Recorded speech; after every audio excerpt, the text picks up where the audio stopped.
మీరు చేయలేదు అని చెప్పేసి నేను అందులో వచ్చి నన్ను అడుగుతున్నాను. ఎస్ఐ చేస్తాడు అక్కడ. మీరు కోర్టులు సార్ ఎవరు చేసినా ఒక సాక్ష్యం ఉండాలి కదండి. పోలీసు వాళ్ళు తప్పుడు కేసు పెట్టారండి అని చెప్పేసి కోర్టులు తీసుకుంటే కేసు కొట్టేస్తారు, అయిపోతుంది. అలా అనమాట. మేము కష్టపడ్డా మీరు చేయలేదంటావే. అమ్మాయి పెట్టి దర్యాప్తు చేసినట్టు రాశారు కాబట్టి చేయలేదని అన్నాను. తప్పే ఇప్పుడు ఫారం సట్టాగా ఉంటాయి, లేదని చెప్పి నిరూపించుకుంటాను, కేసు కొట్టేస్తారు. ఓకే, నేను కాదంటలేదు. అంతే కదా, లేదో నిరూపించుకుంటా కేసు కొట్టేస్తారు. దర్యాప్తు చేయలేదు నిరూపించుకున్నా అంటే కోర్టు బెయిల్ ఇవ్వడం కోసం పెడతారు. రేపు కోర్టులో నిరూపించుకుంటే కేసు కొట్టేస్తారు, అయిపోతాయి. వాటి నుంచి ఏమన్నా నేను కూడా ఉద్యోగం లేకపోతే పొద్దుగులు పోలీస్ స్టేషన్ చుట్టూ మర్చిపోయాను. మీరు ఒక మాట అన్నారు చూడండి,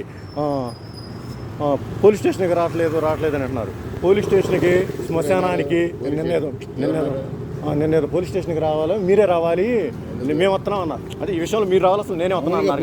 ఒక మాట అయినండి, పోలీస్ స్టేషన్కి హాస్పిటల్కి శ్మశానానికి వెళ్ళాలని ఎవరు అనుకోరు, ప్రశాంతంగా బతకాలని అనుకుంటాం. పోలీస్ అంటే రాక్షసులు కాదు, అసలు పోలీస్ స్టేషన్ గుడ్డు కాదుగా. ఇప్పుడు నిందితుడు అన్నారు, అది నాకు చాలా సగం చచ్చిపోయినట్టు అనిపిస్తుంది.